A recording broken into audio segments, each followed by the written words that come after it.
Hello learners, this is Shawn from the Kindercare Education team with you again. For this week's STEM activity, we're going to be learning some basics of coding. One of the great things of this week's activity is you don't really need any specific supplies. There are a couple ways you can use supplies to help with the activity or to enhance the activity, but it also can just be done verbally without any devices or any technology or any paper or resources. This week's activity is going to be all about coding another person to follow certain steps. In coding, there's some basic concepts. While there's multiple languages of coding, they all follow very similar rules. So today's activity is going to focus on two of those rules.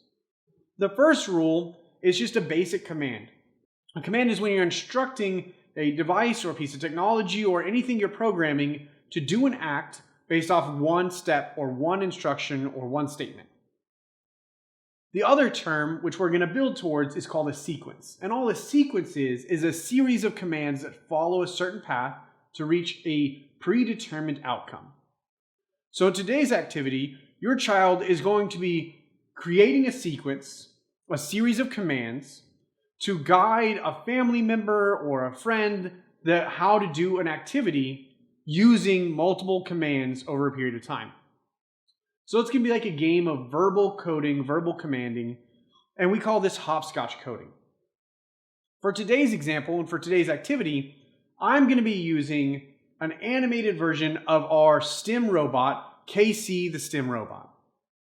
I'm going to give it a series of commands to demonstrate what we're looking for, and it's going to follow those commands across the screen. So with KC here, I'm going to give it its first command. Its first command might be something like move this direction. When I give it that command, KC will move one increment that direction. So for a person, if I say to move to the left, you're going to move one step to the left. For KC, whenever I tell it to move, it's going to move one distance increment. Another command might be for it to say a word or for it to do a movement or an action. So I might say, KC, clap. And then KC will clap their hands together based off the instruction we gave.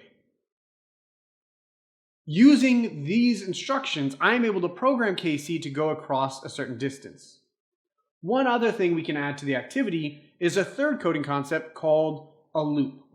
A loop is when you give a command and you instruct that command to be followed a certain number of times or until told to stop. So for example, if I say clap times 3, KC would clap times 3. If I say to move to the left times 3, then KC would move to the left 3 increments. So a loop is any time you give multiple instructions, but you save time and space in writing code by telling it to do it 3 times as opposed to rewriting the same instruction 3 different times. So the activity for you to do at home is either using a piece of paper or a whiteboard or just your words. You're going to code a family member to follow the steps of a pattern that you decide on by coding them one command at a time.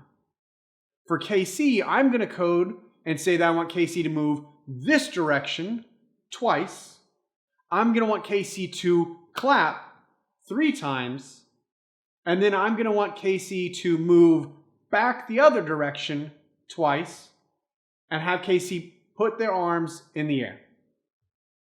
This command would then be followed by KC following each step of this process to start, move across, clap, move back, and raise their arms. So at home, practice developing different sequences of code and have your family members see if they can complete that task. You can do this to create a hopscotch or a game or guide someone through a maze. You can also use this to code a dancing sequence. So you're going to provide a sequence of commands that would complete the dance or the movement or the activity that you want your family member to do. As always, make sure that if you do this activity at home, please share it on Facebook or Instagram with the hashtag Kindercare so we can see the learning happening at home. And join us on our social media profiles every week where we post more activities and more interactive videos for you to use. Thanks for hanging out with me today.